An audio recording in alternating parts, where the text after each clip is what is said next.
on Canal Road. I said earlier it's important you remember when Mrs. Atkinson was murdered right next to Clark's Limited on Canal Road. That's because when Mrs. Jean Jordan was murdered in Manchester, and evidence from that Ripper crime was traced potentially to Clark's Limited on Canal Road in Bradford.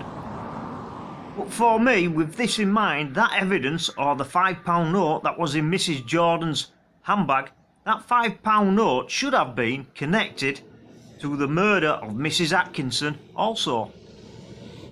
The police traced the £5 note from Manchester from a Ripper murder to Bradford, 40 miles away, to Clark's Limited.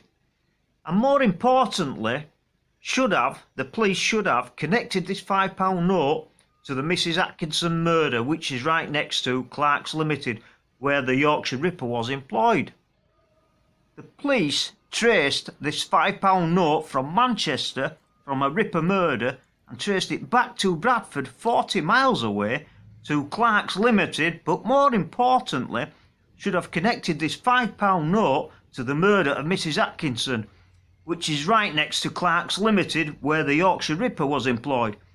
In other words, the police traced the Ripper murder in Manchester to another Ripper murder 40 miles away in Bradford and to where the Yorkshire Ripper was employed, and didn't even realise it. If they had realised this, it could have saved 6 or 7 more Ripper victims' lives. Also, what else have the police not realised or choose to ignore?